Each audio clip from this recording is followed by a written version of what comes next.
What's up, guys? It's Justin Portillo here with Portillo Bros Wrestling, and this is going to be one of the first pieces of many pieces on the NAIA men's wrestling scene.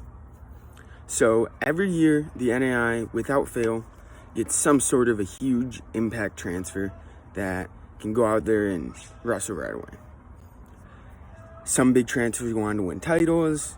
Some might even struggle to make their lineups. It's all speculation until the guys get on the mat and prove what they can do. But that's what makes analyzing these new transfers so fascinating. So I'm just going to focus on transfers. Not so much big name recruits, but guys with collegiate experience already that are coming out ready to make that impact.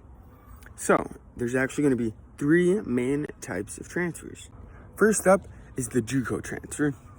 Last year we saw a total of 10 Juco All-Americans earn NAIA status, according to our good friend at Wrestler Report.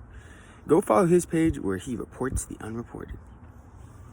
Juco guys are notorious for being scrappy guys who have to work hard or sink to the bottom.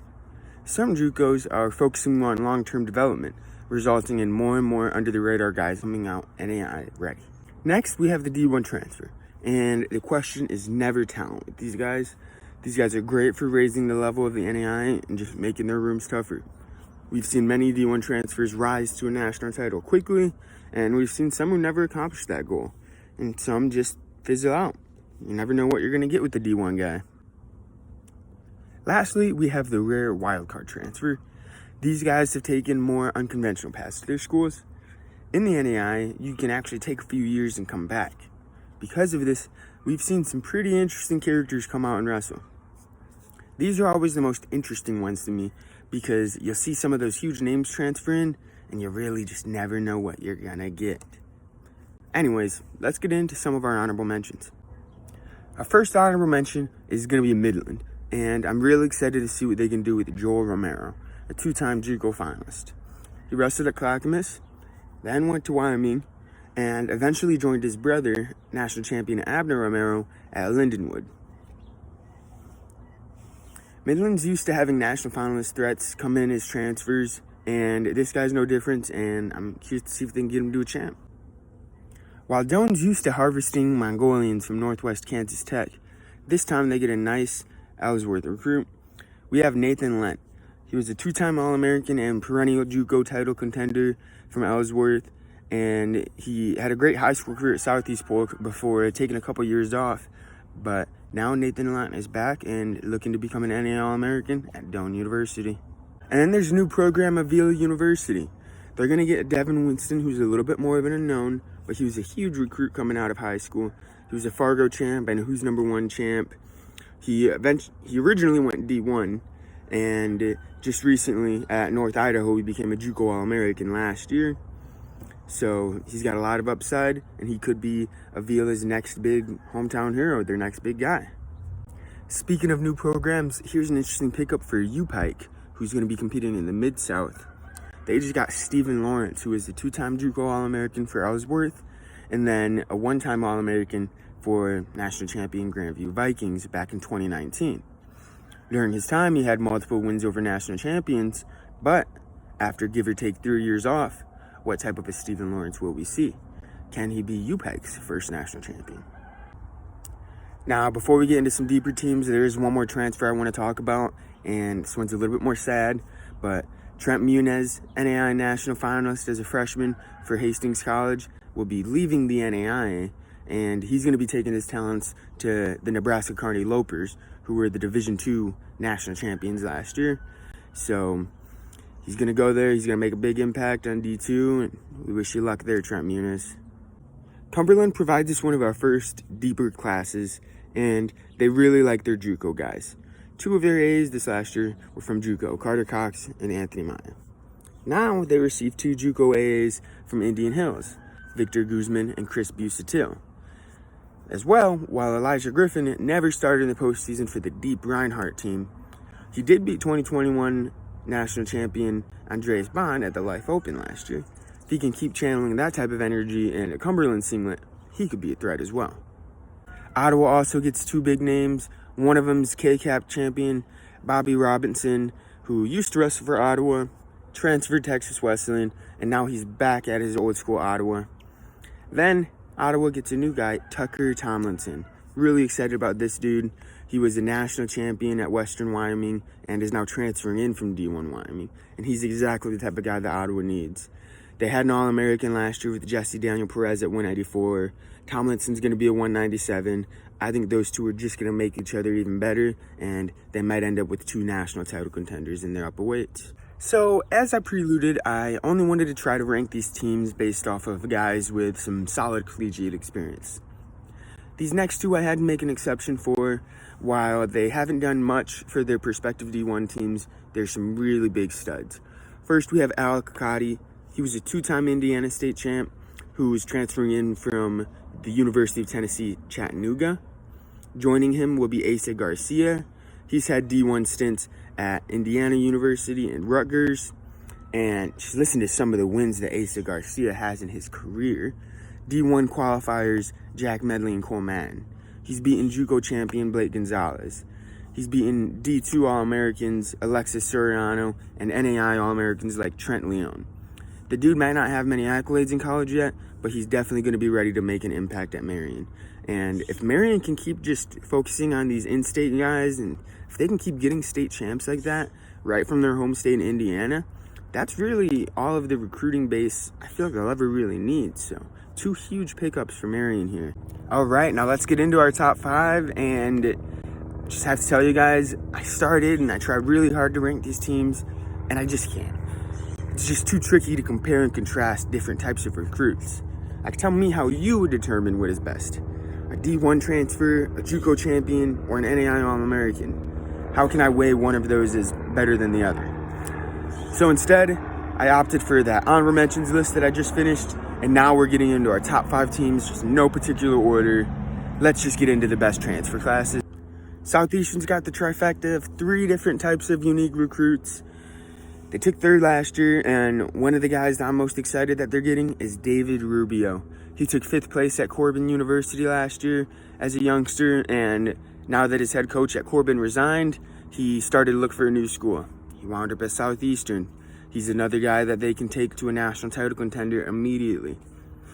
As well, they've got Parker DeBrocke. He was a 3-time Juco All-American, and he'll probably stay down at 141, right behind Bond and Silva. And lastly, they get NAI qualifier Douglas Peppers. Interestingly, Peppers' best win last year was over All-American Stephen Kell. Now, they're going to be teammates, and I think the two are just going to keep pushing each other. Not sure if they'll go different weights or not, but either way, expect big things from those guys at Southeastern. Now, Menlo is going to have an incredibly high ceiling, and one of their biggest question marks is going to be Angel Velasquez. He was a D1 wrestler who wrestled for Northern Illinois University back in his day, and he even took 6th place at the Very Deep MAC Conference. However, that was all the way back in 2017. We've got no idea what kind of a guy we're getting now with Angel Velasquez. Regardless, he's going to bring some solid veteran experience that's going to boost the Menlo room. Next, we have Javon Garcia, who is a Juco national champion down at 133, and Wetzel Hill, who is a California State Juco champion at 174. Garcia was a huge underdog entering his national tournament and wrestled amazingly on his feet and with a great pace. He's going to make an impact at 133. And it's hard to ignore the upside of guys like that. You know, a lot of the question marks for me go away when I look at Menlo's past history with lightweights. This is what they specialize in, Californian West Coast lightweights. Okay, look at some of their past guys like Lakin, Perales, Terraquina, Ciazan, Mendoza. Menlo is lightweight city, and they've been doing great with these guys, and Javon Garcia is probably going to be the next one. Next, we have Lindsey Wilson's class, and their big motto is power and numbers. They've got a high quantity and a high quality group of athletes coming in. Let's look at who we got. Their latest transfer that they just announced a few days ago is Nico Perovic. He was an All-American up at 184 last year for Williams Baptist. He's going to do great there. Next, we've got a guy I'm really excited for, Marcus Branford. He was a 3-time Juco All-American. He took 2nd place last year, and believe it or not, he beat the previously mentioned Parker DeBrocke in the Juco semis last year in overtime. Let's hope that rivalry lives on, and let's keep an eye on Branford. He could be yet another 5-time All-American. Last two guys we have here for Lindsey Wilson, they've got Chris Morales. As a freshman, he won 2 matches at Nationals last year for the now discontinued Lincoln College. And then there's Clarence Lee Green, who was an All-American back in his JUCO and is going to be a lightweight prospect for Lindsey Wilson. Now, I don't know about the star power of this group, but after losing Kuntz and Smallwood last year, Lindsey Wilson's easily making up for it. I specifically want to keep an eye on their dual team lineup. These are just a few of their guys. If your lineup looks like Diamond or Wallace, Clarence Lee Green, Marcus Branford, and then there's a few middleweights I'm not really sure about. And then you pick back up with Morales, Paravic, Lawson, and Figueroa. That's 7 out of 10 guys in your lineup that are all American contenders. This is going to be a really tough dual team to beat. Lindsey Wilson. So it looks like Life just focused on bringing in 2 big transfers in. And when I say big, I mean big. We're talking about 500 pounds of transferage here in just 2 guys. 2 big heavyweights. Life's first big transfer is going to be Jordan Pryor. He was a JUCO champion and a 2-time national finalist. The dude's going to be a dog at heavyweight. Yet the most intriguing transfer and potentially all of the NAI is going to be Austin Harris. Austin Harris was a Division I blood rounder in 2021 and a 2-time starter for the Oklahoma State Cowboys up at heavyweight. We often do see transfers like this dominant in the NAI, but both heavyweight finalists returned with something to say.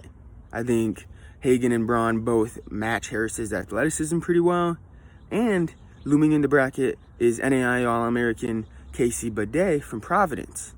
While some of you may not have heard of his name, he actually beat Austin Harris last year at the Reno TOC. So he's going to be right up there in the title contention bunch as well. While Life University's transfer class might not have some of the depth of some of these other classes, their point swing potential is going to be huge.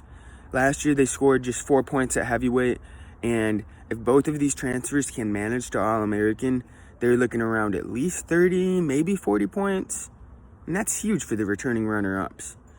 Based off of just their star power alone of their 2 heavyweights, Life has one of the best transfer classes in the NAI. And for our last class, we have the returning national champions, Grandview Vikings. Another year passes and the rich get richer. It's hard to keep track, but I count at least 4 big transfers for the returning champs. And personally, I'm sure a lot of people are most excited for Isaiah Llewellyn. He was a 3-time top 4 All-American from Baker University, and he's always just been one step behind Casey Randalls, but now he gets to be not only coached by him, but he gets to train with him in the room. Expect him to make the jump to national champion.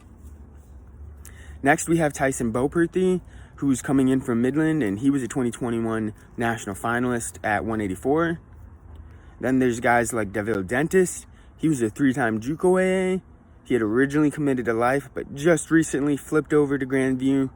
And this is interesting, but he's been a 3-time JUCO AA at 3 different schools. Grandview is going to be his 4th school. He could have 4 AAs at 4 different schools and potentially even go for a 5th after that. Lastly, we have Sevion Severado, and despite being a Division II regional finalist for Lindenwood, I see Severado making his biggest impact on the ever-expanding Greco RTC at Grandview.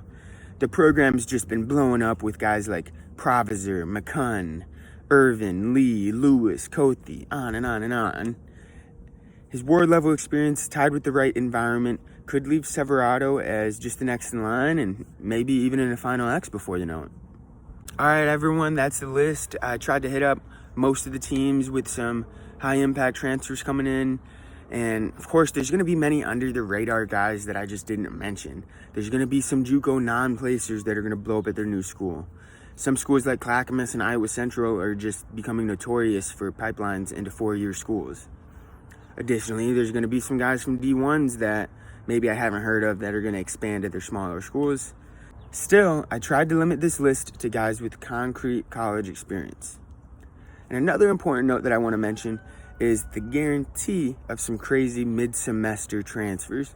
Every year we see some intriguing late additions to the rosters, such as I was back in the day. As California community college states finish up in December and many D1 transfers change their schools in the first semester, we often see that influx of talent mid-semester. Most of these I looked up on Instagram, so if your program's good at like announcing transfers and stuff, it was really easy for me to find out. If you want to help grow the sport specifically at the NAI level or any level, go ahead and follow Portillo Bros Wrestling and Wrestle Report, and just let me know. Like, feel free to comment, DM us if you have any questions, or if you want to do a story. I want to try to do a story on every NAI team this year if I can. That's a goal. There's a lot of them, but I think I can do it, and I need help of coaches, the help of athletes. So share this, do what you can. So here are all the photo and edit credits. These guys do an amazing job creating content on the sport. I'm going to link their profiles in the comments. Go ahead and give them a follow.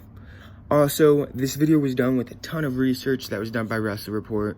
Without him, I wouldn't have even known about half of these transfers. Go follow him. He gives daily updates on lower division wrestling. And this is one of our first products covering the NAI. Please, please, please like and share with someone you think that might like it. The more the audience grows, the more we grow, and the more the sport as a whole grows. I have a lot planned this year. I plan previews on each weight in the NAI, a breakdown of the best of the class of 2022, numerical data on returning and lost points of each team, previews on the biggest NAI meets. If you made it this far, feel free to hit our messages to talk about wrestling, break a new story, or just ask a question.